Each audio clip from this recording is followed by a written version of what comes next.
2025 is a very important year, and you'll see in our next presentation by our good friend and strong patient advocate and ally, Fokko Wieringa of the Dutch Kidney Foundation and IMEC. In 2025, we're celebrating the 80th anniversary of the invention of modern dialysis by Dr. Willem Kolff of the Netherlands. In the video that you're about to see, you'll learn about Dr. Kolff's challenges in driving innovation to save more lives, and the important work not only that he did, but also of Belding Scribner out of the University of Washington, to make certain that patients could live on a dialysis machine and return to work and pursue their aspirations. These two doctors were motivated by patients. They wanted to save more lives. It's a fascinating piece of history. And on this 80th anniversary, we're honored that Fokko has put together this video that involves the Kolff Foundation, as well as the mayor of Kampen in the Netherlands. Go ahead and watch this. I think you'll be as inspired as we have been in the preview.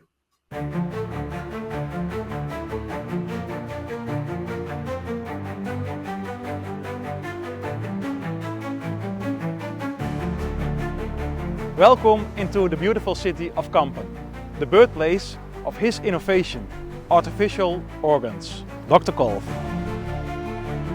We invite you to a unique transatlantic celebration of the first undoubtedly successful hemodialysis treatment by Dr. Willem Kolff and his team in 1945 in Kampen, and the first realization of a reusable blood access by Dr. Scribner and his team in 1960 in Seattle.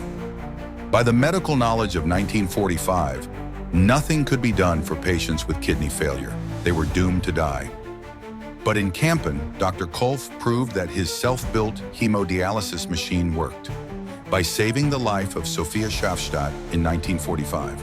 These combined inventions keep millions of people alive today. During their lifetimes, both Dr. Kolff and Dr. Scribner kept working towards making portable, wearable, or even implantable artificial kidneys. And today we see that the Netherlands and the USA again are moving this field. I invite you into our city for a beautiful tour about the past, the present, and the possible future about kidney replacement therapy. Be there.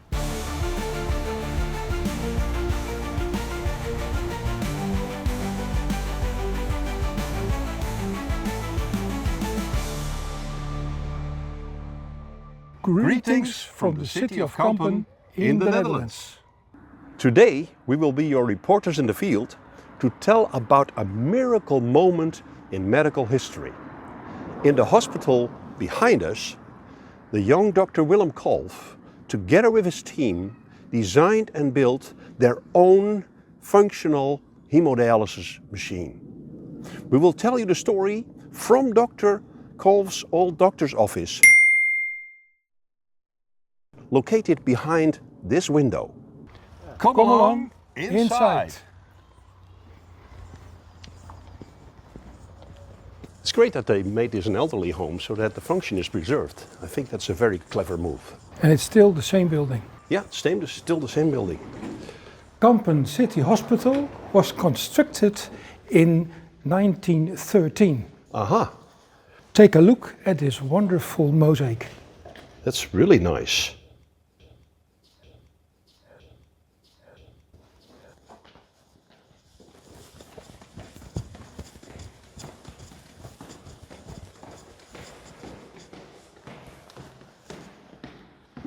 Originally, only one doctor was working there, Dr. Kehrer, a surgeon and gynecologist who was supported by a skilled nursing staff. Only that would change.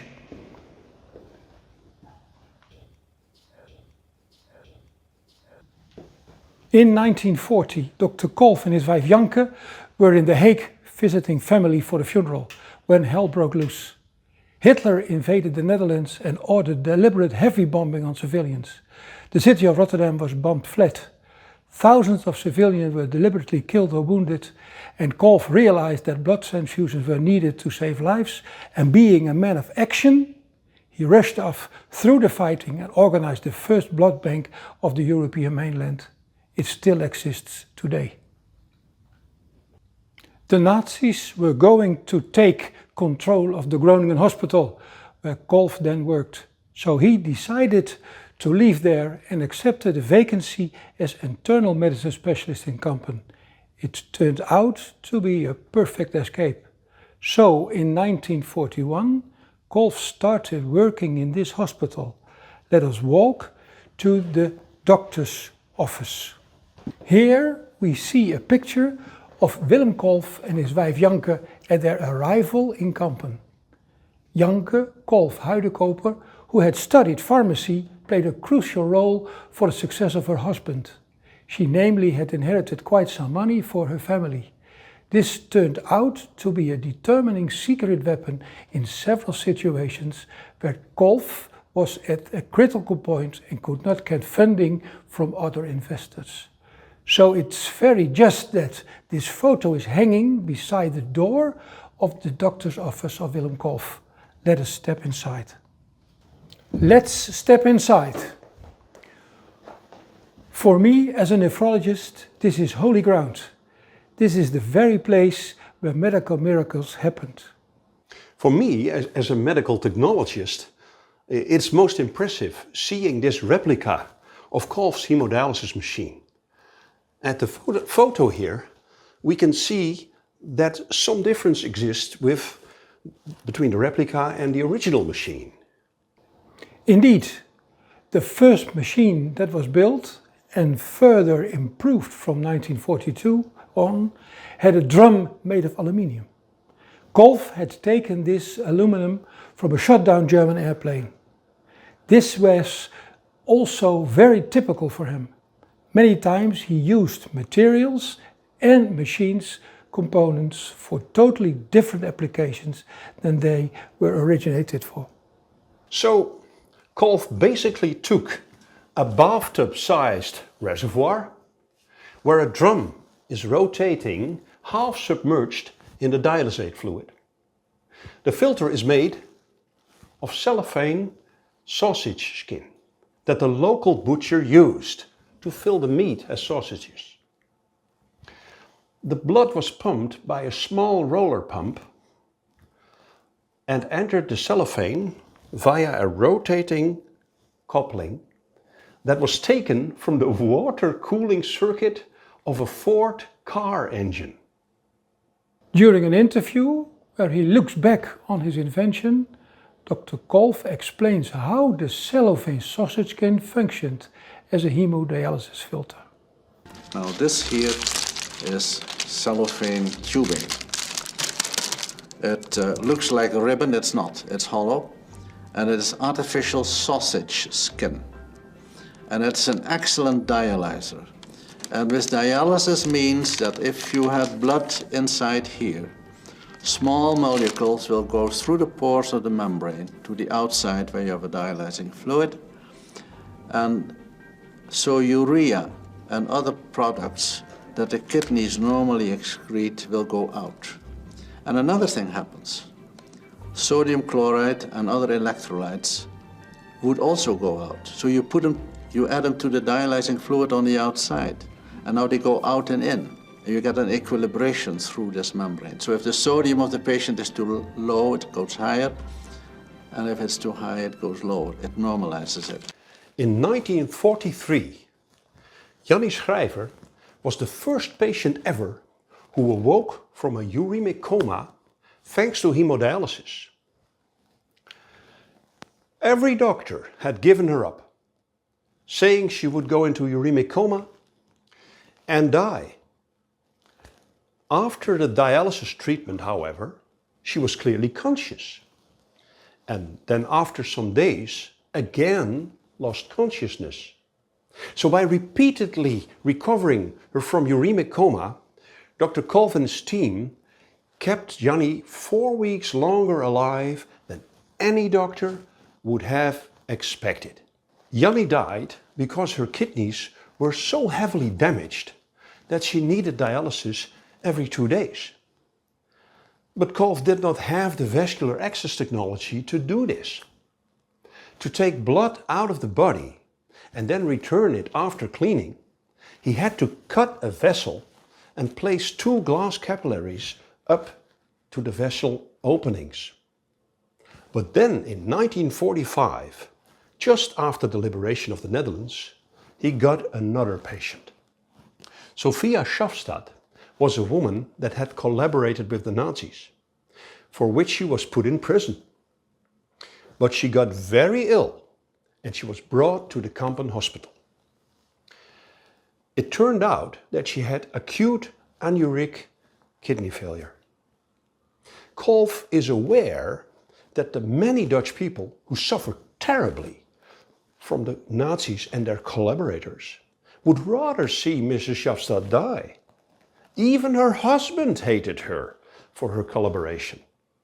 But Dr. Kolff kept true to his oath of Hippocrates and did his very best to treat her. And it worked. Mrs. Schaffstad's dialysis treatment lasted 11.5 hours. And then she woke with the words, "And now I'm going to divorce my husband." And so she did. And she lived for many years after, because the dialysis had given her kidneys enough time to recover function from the infection. So by 1945, Kolff's machine could treat acute kidney failure, but due to the lack of repeatedly usable vascular access, chronic hemodialysis was not yet possible. Still, it was a medical marvel. Kolff did not patent his machine, as he saw that as unethical. Instead, he built 4 extra hemodialysis machines with money that his wife Janke funded, and sent them to the 4 countries from which the liberating soldiers originated. Namely, Poland, the United Kingdom, Canada, and the United States of America. This was a great gesture to mankind, and it turned out to be very productive. An additional breakthrough came in 1960 from Seattle in the USA, where Dr. Belding Scribner and technologist Wayne Quinton were the first to solve the vascular access problem via their Teflon arteriovenous shunt. Let's look at an interview where Dr. Scribner looks back upon his invention. I just thought of the shunt. I mean, you'd used vessels each time to do a dialysis, and indeed on him we used, I think we dialyzed him 3 times and used 3 separate arteries and veins. And I just suddenly said, well, heck, if we can use the shunt and permanently cannulate an artery and a vein, maybe we can keep people going for a long time. And hadn't people thought of that before? That seems fairly obvious. It's Niels Alvall in Lund, Sweden had thought of the idea in 49, but we had the good fortune at the time that DuPont had just come on the market with Teflon tubing, and he had used glass and couldn't keep it open. So the real secret was the Teflon tubing. At that time, it just happened that Clyde Shields, a machinist from Boeing, was dying of uremia in our clinic, and we put it in on March 9th, 1960, and that was the rest is history. Here we end our field report by the statue of Willem Kolff. And remember, those 4 machines that Dr. Kolff sent around the world, to Poland, the United Kingdom, Canada, and the United States of America? Well, there's a number of patient organizations from those countries who'd like to say something about that. And I think that's very just. Of course, Kolff knew that he could not undo the loss of lives from the many Allied forces who fell to liberate us. But by sending his machine around the world to those allies, in the end, millions of other lives were saved. And I think that's a great thought to end this with. I am Professor Raimund Michalski of the Polish National Kidney Association. In 1945, the Dutch doctor Willem Kolff performed the first successful hemodialysis treatment on a patient with acute kidney failure, using his self-invented machine. Dr. Kolff built 4 extra machines and sent them across the world, including to Poland. Poland is proud to also have contributed to progress, for example, by the buttonhole puncturing, invented by Dr. Twardowski in 1972. Today, dialysis worldwide daily saves millions of lives, and the Polish National Kidney Association congratulates upon 80 years of the hemodialysis and 65 years of the shunt. Thank you very much. Hello, my name is Fiona Loud and I'm from the UK kidney patient charity KidneyCare UK.